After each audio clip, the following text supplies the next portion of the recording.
Donc contexte musulman, donc je suis d'origine marocaine, mes deux parents sont marocains et donc une éducation, on va dire plutôt un islam culturel. Donc maman, donc elle a un islam culturel et papa, bon, il est plutôt intéressé par la politique. Il a fui le pays, donc le Maroc, parce qu'il avait quelques soucis, enfin il avait des soucis politiques. Donc voilà, c'est deux mondes tout à fait différents. Et qu'est-ce que tu connaissais de l'islam? Est-ce que tu pratiquais l'islam toi-même ou... Alors, j'ai pas été à l'école coranique, contrairement à tous les Marocains immigrés de l'époque qui allaient à l'école coranique, et encore maintenant en fait, beaucoup d'enfants vont à l'école coranique. Mon père était anti-religion, donc du coup j'ai fait de la danse classique et du solfège. Ça fait autre chose. Okay. Donc les deux premiers on a fait ça, et puis après avec mes petits frères et ma petite sœur, eux ont pu avoir une éducation, on va dire coranique, le samedi dimanche. Donc voilà. Donc c'était un peu le contexte comme ça. Après moi j'ai pratiqué l'islam parce que à 16 ans je commençais à m'intéresser à la religion, j'avais besoin. Et donc j'ai été vers ce que je connaissais. Donc ma mère, comme elle m'enseignait et comme j'étais dans un quartier marocain, j'entendais beaucoup l'islam et tout ça. Donc voilà, et elle me racontait un petit peu. Et pour avoir plus de détails, en fait, moi j'ai pas appris les sourates avec ma mère. J'ai appris les sourates avec une copine qui était prof d'islamologie. Et donc c'est comme ça. Il y a une cousine aussi qui avait fait l'école coranique. Voilà. D'accord. Ça, c'était à l'âge de 16 ans? Oui, à l'âge de 16 ans. Donc, comment est-ce que tu as entendu l'Évangile pour la première fois dans ta vie? Quel était ton premier contact avec l'Évangile? Donc suite donc, comme j'ai pratiqué l'islam, à un certain moment, j'ai été dégoûtée de l'islam parce que j'ai remarqué que mes prières ne dépassaient pas le plafond. Et donc, je me suis dit, ça sert à rien, en fait, je suis en train de m'épuiser pour rien.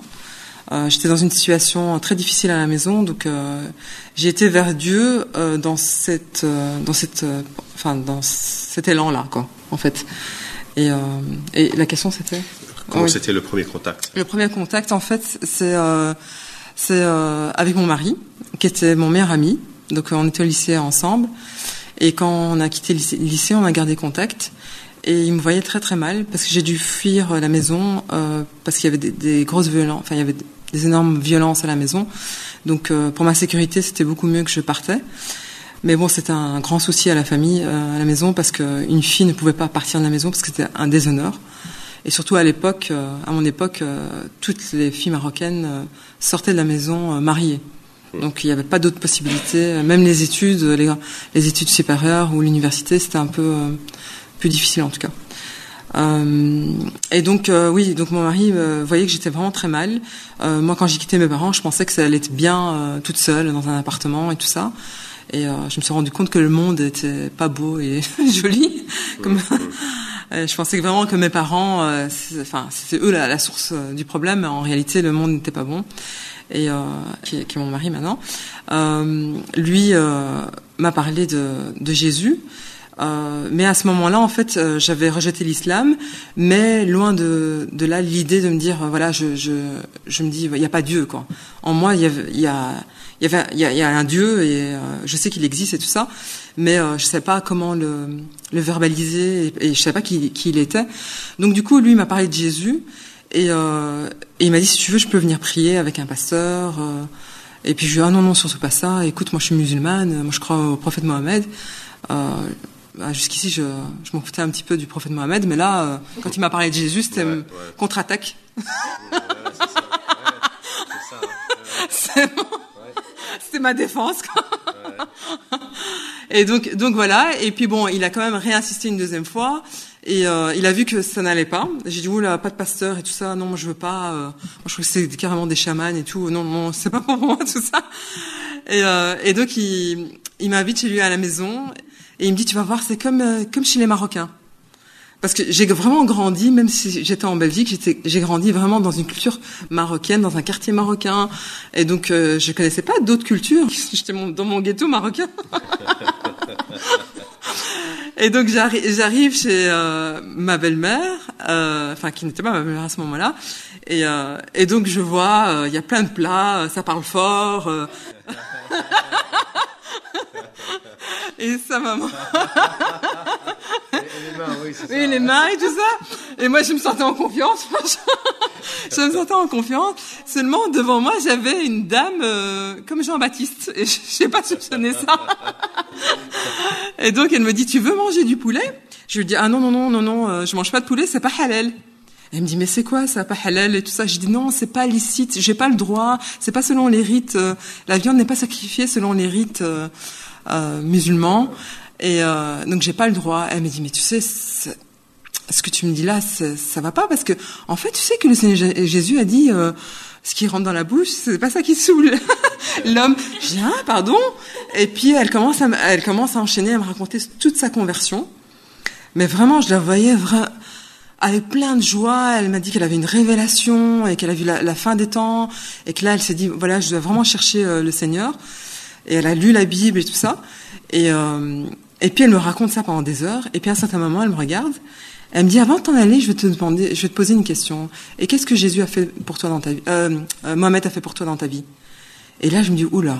La question qu'elle m'a posée, je pourrais pas lui répondre. Moi, je vois cette femme, elle arrête pas de me dire que Jésus a changé sa vie, mais moi, je peux pas dire que Mohamed a changé ma vie. Donc, je rentre chez moi et 15 jours sont passés, mais 15 jours, j'ai commencé à ruminer et me dire, mais c'est incroyable, elle a une assurance et elle me dit qu'elle est sauvée, que Jésus c'est son ami, c'est son père, c'est tout pour elle. Et donc je me dis, mais moi je peux pas, et je commençais à chercher. Puis les 15 jours après, elle m'invite à l'église et elle me dit, est-ce que tu veux venir voir comment c'est l'église chez nous et tout ça? Et je me dis au fond de moi, je vais accepter pour lui montrer que moi, la musulmane, je suis très ouverte. Et donc je vais à l'église et quand je vais là, évidemment, je suis scotchée par les chants. Mais j'étais, en même temps, c'est comme si je blasphémais un petit peu parce que je me dis, oh là, on dit que les chants, c'est haram, voilà, c'est pas permis. C'est pas permis dans l'islam, mais en même temps, je me disais, mais c'est dommage, vraiment dommage que chez nous, on chante pas. Et il y a quelque chose qui me disait, mais mets des œillères, regarde juste les paroles. Et je dis, mais elles sont très belles, ces paroles. Et je dis, il n'y a rien de mal, vraiment, il s'adresse à Dieu. C'est vraiment des mots d'amour à Dieu. Et donc, j'ai trouvé ça vraiment super. Et puis après, il y avait la prédication, là, j'ai rien compris. Moi, c'est du chinois. Et donc, quand on sort, il y a ma belle-mère qui me demande, elle me dit, mais ça a été pour toi le culte? Et je dis, écoute, les chants, super, mais franchement, j'ai pas trop aimé la prédication, en plus ça crie et tout ça, c'est pas pour moi. Je dis en plus de ça, moi je sors de l'islam et ce qu'il faut savoir c'est que on voyait que des prédicateurs, à chaque fois que je voyais des prédicateurs musulmans, des imams, je changeais parce qu'ils criaient trop fort. Pour moi c'était ouais, ça me choquait, quoi. C'est une violence. Franchement, c'était une violence. Rappelle-toi de Saint Pierre-Paul, tu vas prêcher dimanche, hein. Non, mais ça va, maintenant, ça va. Je suis blindée. Et donc après, elle me dit, si tu veux, j'ai une autre église que je pense que ça va te correspondre. Mais en tout cas, moi, j'ai fait le premier contact avec toi. Je prie vraiment que le Seigneur, tu puisses avoir des personnes adaptées à toi, qui connaissent son arrière-plan, parce que je peux pas t'aider plus que ça. Et donc, effectivement, le Seigneur a vraiment tout guidé. Et donc, je suis arrivée dans cette église. Encore une fois, les chants étaient magnifiques. Le pasteur parlait très, très calmement. Et donc, il y a une petite dame qui arrive vers moi. Et elle est missionnaire. Et qu'elle faisait un travail parmi les musulmans. Et qu'elle connaissait très bien ma culture, etc., etc. Et elle m'a tout de suite mis en confiance. Et ce que j'ai vraiment apprécié chez elle, c'est que c'était une personne qui s'intéressait aux gens sans avoir un retour, en fait, sans attendre quelque chose. Et la plupart des gens que j'ai rencontrés, c'est toujours par intérêt. Et elle avait vraiment un amour pour les personnes. Et donc, du coup, je me suis sentie en confiance. J'étais chez elle, on a bu des cafés. Et ça a mis un petit temps. Et puis, je me suis dit, mais je sais pas qu'est-ce qui l'anime, cette dame. J'ai envie de savoir qu'est-ce qu'il y a derrière tout ça, quoi. Et je voyais beaucoup d'amour dans leur famille et tout ça. Et ça m'a vraiment attirée. Leur famille m'a vraiment attirée, tout ça. Et alors, elle m'a dit, si tu veux, on peut parcourir la Bible ensemble. On va découvrir qui est Jésus. Et donc, on commence par l'évangile de Jean. Et déjà les premières phrases, j'étais scotchée par la parole qui s'est fait chair, qui est venue sur la terre. Enfin, c'était vraiment, pour moi, c'était. Je me dis mais je savais pas tout ça. Pourquoi on nous a cachés? C'était vraiment. Je me dis mais pourquoi? Et je regardais. Donc elle s'appelle Sarah, mon amie. Je dis mais je comprends pas pourquoi on nous a caché ça. Et puis j'ai même été à l'école catholique, mais Jésus est tout petit et il fait peur. Sur une croix, il fait peur. Et donc, et puis au fur et à mesure que je parcourais la Bible avec elle, en fait, vous allez peut-être penser que je suis nationaliste, mais pour moi, le décor, c'était comme le Maroc. Je trouvais que les paraboles, c'était comme le Maroc. Enfin, les paraboles, la façon dont c'était raconté, les histoires étaient racontées, c'est comme si mon grand-père me racontait ces histoires-là. Donc ça me touchait vraiment. Enfin, tout le décor en fait. Hein, quand le Seigneur est monté dans toute sa gloire à Jérusalem avec un âne, pour moi les ânes, ça me parlait vraiment. Ouais. Et jusqu'au moment où je suis arrivée au chapitre de Jean 3,16, et là c'est ce verset-là qui m'a vraiment percutée. Et en fait, comme j'avais jamais été aimée par mes parents, et j'ai me dit mais le Seigneur il m'aime et il a payé le prix pour moi. Et je me dis mais en fait il attend rien. Et tout ce qu'il attend c'est que je dise oui. Et en fait c'est à ce moment-là que j'ai vraiment compris que j'étais dans une religion. J'avais devant moi la Mecque. Je me disais ouais mais c'est de l'idolâtrie en fait. Tous ces gens qui tournent autour de cette Mecque, ils prient un mort. Et j'ai dit mais il est vivant, il est vraiment vivant. Et donc c'est comme ça que j'ai fait ma confession de foi avec le Seigneur. Et voilà, j'ai vraiment proclamé que le Seigneur Jésus c'est le chemin, la vérité et la vie et que je veux l'accepter. Et puis au fur et à mesure, j'ai pas tout compris en fait, même le Fils de Dieu, j'ai pas tout de suite compris, mais je savais que c'était la vérité. Et au fur et à mesure, le Seigneur a épluché des choses et aussi a fait sauter certains verrous dans ma vie pour que j'ai vraiment cette identité en Christ.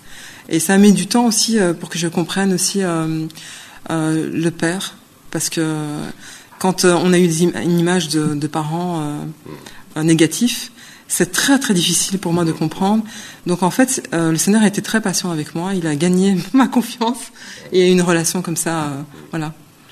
Ouais. Comment s'est passé avec la famille après, donc après ta conversion? En fait, je savais pas comment annoncer ça à mes parents. Mais bon, comme j'avais déjà fait comme j'avais déjà exagéré dans mes choix de vie, pour eux, je me suis dit comme je suis partie de la maison, je suis devenue chrétienne, c'était vraiment la totale pour moi. C'est vraiment la totale. Et mais bon, et je me suis dit Seigneur, j'ai pas envie de te renier et donc je savais pas comment. Et j'ai eu un rêve en fait, et je me voyais tout en blanc avec une croix, et je voyais défiler tous mes amis du quartier, tous des musulmans, hein, des Marocains, et que je disais oui, je suis devenue chrétienne. Et donc les gens me montraient du doigt en disant elle est chrétienne et tout ça. Et donc et l'après-midi même, je vais chez ma mère, et elle me dit écoute, j'ai rêvé de toi, et les rêves sont très importants, enfin ils accordent beaucoup d'importance les musulmans aux rêves. Elle me dit j'ai rêvé de toi, et j'ai rêvé de toi en blanc avec une croix. Est-ce que tu es devenue chrétienne? Et j'ai dit merci Seigneur, il me facilite. Et je lui ai dit oui, si je mens contre Dieu, oui, je suis devenue chrétienne. Et là évidemment, ma mère était choquée, mais après elle a commencé à réaliser le lendemain. Donc j'ai eu droit aux insultes, j'ai eu droit à toutes choses. Mon frère n'a plus voulu me voir, donc j'ai un frère, on a 2 ans de différence. Il n'a pas voulu me voir, et depuis lors, donc ça fait 19 ans, il a vraiment coupé contact. Même, il peut être dans la maison, il vient pas me dire bonjour. Et mon père, mais pour lui en fait, maintenant, il voit bien que c'est une décision personnelle que j'ai prise, et il voit le changement. Il s'est pas beaucoup opposé en fait, mais ma mère, oui. Et ma mère pensait que c'est vraiment une erreur de jeunesse, et que j'allais revenir à la raison à certains moments, et que elle essayait de m'islamiser très souvent, tout le temps, et jusqu'à un certain moment, j'ai dû avoir une grande discussion avec elle. C'était très houleux, mais j'étais obligée de passer par là. et que je lui ai dit jamais je vais devenir musulmane, il faut absolument que tu me lâches avec tout ça, et que j'ai vraiment pris cette décision. Il y a personne qui m'a... Je pense toujours qu'il y a quelqu'un derrière qui nous manipule, voilà. Je vais te laisser maintenant, si tu peux juste brièvement nous parler de ton ministère, et puis quelques pistes pratiques pour nous aider, comment bien témoigner auprès des femmes musulmanes. Oui. Donc, le Seigneur m'a mis à cœur, en fait, il y a 5-6 ans, 6 ans on va dire, d'aller près des musulmans. J'étais vraiment pas prête avant. C'est le temps du Seigneur, en tout cas. Et en plus, j'avais un peu un problème avec ma communauté, puisque j'ai vu que les choses négatives. Donc du coup, au début, en fait, j'ai tout fait pour pas être avec les Arabes, on va dire, et ni les musulmans. Mais il y a des événements comme ça qui m'ont touchée, notamment tous les attentats. Et quand c'était vraiment visible de voir des personnes qui étaient très musulmans, salafistes. Il y a d'autres quartiers. Et un jour, je me suis dit, mais Seigneur, tu m'as pas appelé juste pour que je sois passif comme ça. Je savais dans mon église locale, mais en même temps, il y a personne qui s'intéressait aux musulmans. Et je me dis, mais dans les églises, on peut pas non plus mettre des œillères et se dire, voilà, ils existent pas. Voilà, Dieu les a créés et on doit aller vers eux, et ils font partie de notre société. Et donc là, je savais pas par quoi commencer, mais en tout cas, la première chose que j'ai faite, c'est prier. Et j'ai demandé au Seigneur que j'ai des frères et sœurs, mais au départ, je voulais que ce soit des sœurs. Et donc c'est comme ça que j'ai commencé à prier. Et puis le Seigneur m'a mis sur ma route une sœur. C'est vraiment ma coéquipière, on va dire. Et qui est très mûre dans sa foi aussi, et qui avait ce désir aussi d'évangéliser les musulmans et d'apporter la parole et d'avoir d'être vraiment en contact permanent avec eux. Et donc j'ai été vers elle un jour, et puis en un quart d'heure elle me dit, écoute, moi je prie depuis 2 ans, et voilà, je suis convaincue que c'est ça que je veux faire. Donc on a commencé à prier toutes les deux. On savait pas par qui, quoi, comment. On voulait pas faire des évangélisations de rue et tout ça. On voulait pas s'exposer non plus, puisque c'était un peu dangereux sur Bruxelles. Et donc, le Seigneur a permis que ce soit ma collègue, et puis l'ami d'une amie, et puis qui est en recherche. Et on allait vers ces personnes-là chez elles. On leur demandait si on pouvait venir chez eux. Et on allait chez eux, on buvait un thé, tout simplement. Et je me suis rappelé des moments où ma mère, elle buvait un thé avec ses amis, tout simplement. J'ai dit, mais pourquoi pas faire la même chose pour l'évangile?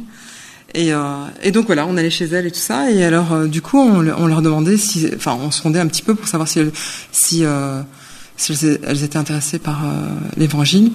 Et très souvent, elles sont très intéressées par l'évangile. Donc, on a commencé un parcours de découverte, et ça s'est très vite multiplié. On a eu beaucoup de femmes. Il y en a beaucoup qui ont donné leur vie au Seigneur, d'autres qui sont juste venus pour entendre. Et dans ce parcours de découverte, on lisait la Bible, mais on leur demandait de lire, et de lire 3 fois pour qu'elles comprennent très bien la Bible, et pour que ce soit vraiment la parole qui fasse autorité. Et donc on posait 3 questions. Qu'est-ce que Dieu dans ce passage? Qu'est-ce que l'homme dans ce passage? Et comment est-ce qu'on peut pratiquer ça dans la vie de tous les jours? Et donc il y avait une très très chouette dynamique, et c'est vraiment le Saint-Esprit a révélé des choses. Ce qui est très intéressant, puisqu'on est chrétienne, on va dire de longue date, c'est qu'on a un langage très chrétien, mais c'est très beau de voir des personnes qui découvrent, et qui arrivent avec leurs mots, et qui découvrent des choses qu'on n'avait pas vues. Et donc ça a fait double effet. C'est-à-dire que ça nous a permis de nous former, et on a appris beaucoup de choses avec les gens. C'est en servant qu'on apprend, en fait, quand on met l'évangile en action, en fait, hein. Et en même temps, on était là pour les guider. Donc voilà, on a commencé comme ça, et puis après on a commencé avec des événements. Donc Pâques, Noël. J'ai une question. Est-ce que c'est des femmes qui sont mariées? Alors, on a eu des femmes mariées. Donc là, c'était compliqué. Parce qu'après, on a eu des représailles par rapport au mari et tout ça. Mais beaucoup de femmes... des femmes seules, ouais. Ou des femmes divorcées, ou des femmes avec des enfants. Oui. Mais donc voilà. Donc après on a fait des événements Pâques et Noël pour faire découvrir aux musulmans. Et donc là c'était mixte. Et ce qui est très chouette, c'est que mon église nous soutienne dans le ministère, quoi. Et donc ils nous prêtent souvent les locaux. Et donc ça c'est vraiment très chouette. Comme ça on peut faire des choses, des rassemblements mixtes. Et donc ça aussi c'est bien parce que ça permet aussi des amis d'inviter.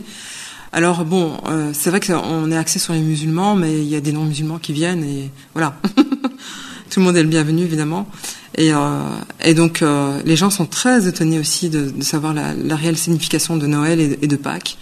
Et alors on adapte toujours ça en contexte marocain. Donc ça aussi, ils sont très étonnés de voir des Marocains chrétiens et on fait tout le décor à la marocaine. On essaye de trouver des traducteurs en dialecte marocain. Donc voilà. Et puis aussi, ce qu'on fait aussi, c'est que il y a des églises qui ont à cœur de faire la distribution de colis alimentaires. Et ils se sont rendus compte qu'il y a beaucoup de musulmans qui viennent. Et donc on va les aider au niveau de la louange, au niveau des messages, au niveau des relations avec les personnes et tout ça. Donc voilà. Alors ce qu'on fait, c'est que on fait des chants. Il y a les chants. On essaie de faire des chants en arabe et en français, évidemment, puisque c'est bilingue. Et alors aussi un message, mais pas trop long, pour que les gens comprennent. Ou bien on fait des pièces de théâtre sous forme de pièces de théâtre, ou des histoires à raconter. En fait, les musulmans aiment beaucoup ça, qu'on raconte des histoires. Enfin, les paraboles. Hein. Je parle des paraboles racontées. Donc ça capte bien, en fait. Ils captent bien. Avec les enfants. Ils viennent avec les enfants, oui. Ils viennent avec les enfants. Et alors, il y a un thé à l'amande, des gâteaux et tout ça. Oui, et on s'habille de caftan et tout. Ouais. Et même tous ceux qui nous aident aussi, hein, mettent des caftans, voilà. Ouais. Toutes les sœurs qui sont pas marocaines. Juste avant Noël, c'est ça? Oui, on essaie de faire juste avant Noël, oui, tout à fait. Juste avant Noël. Ouais. Et Pâques aussi, après ou avant, mais voilà. On essaie de trouver des dates. Oui. Mais déjà, je pense que quand on salue la personne avec sa langue, peu importe qu'il soit musulman ou pas, c'est toujours apprécié. Donc, c'est vrai que 2-3 mots en arabe, ça leur fait vraiment très très plaisir. Et le côté vestimentaire, je dirais que ça dépend. En fait, ça dépend. Quand dans les anciennes générations, oui. Quand c'est ma génération, c'est cette génération à assimiler, donc ils s'habillent un peu comme les occidentaux. Après, c'est vrai que quand on voit un quartier où ils sont fort musulmans, ben je dirais aux filles de s'adapter, toujours s'adapter. Maintenant, je sais que par expérience, quand on vient d'emblée en disant fils de Dieu, ça choque. Ça choque. J'ai eu l'expérience d'ailleurs. Ça va pas en témoigner. J'ai donné mon témoignage. Il y avait beaucoup de femmes. Hein, il y avait au moins une 50aine de femmes musulmanes. Et à un certain moment, j'ai dit fils de Dieu, mais j'ai mal approché ça. Et il y en a une qui a vraiment, il y a eu des réactions. Hein, il y a eu vraiment des réactions. Presque toutes les dames sont parties. C'est un blasphème. Et quelques-unes sont quand même restées avec leurs enfants pour écouter la suite. Moi, je dirais que avant de dire que Jésus est le Fils de Dieu, c'est plutôt d'expliquer le début, la chute, la séparation avec l'homme, la réconciliation, et puis le sacrifice d'Isaac, et ensuite venir avec le Seigneur Jésus. Ouais. Juste un ou deux sujets particuliers pour la prière. Je vais demander à quelqu'un de... Oui, merci. Alors, moi, j'aimerais un sujet, je pense que ça c'est un peu partout, qui est beaucoup de collaborateurs avec nous. Parce que il y a beaucoup de gens qui sont intéressés par les musulmans, mais en fait, quand ils viennent travailler avec nous, ils se rendent compte que c'est très dur. C'est il faut se préparer dans la prière, ça c'est sûr, on s'improvise pas. Et oui, c'est vraiment ce désir-là. On avait un couple d'Américains missionnaires, mais ils partent là pour 7 mois. Et ils étaient très disponibles, donc la disponibilité des frères et sœurs, en fait. Ça, c'est vraiment le truc, c'est vraiment le sujet de prière, quoi.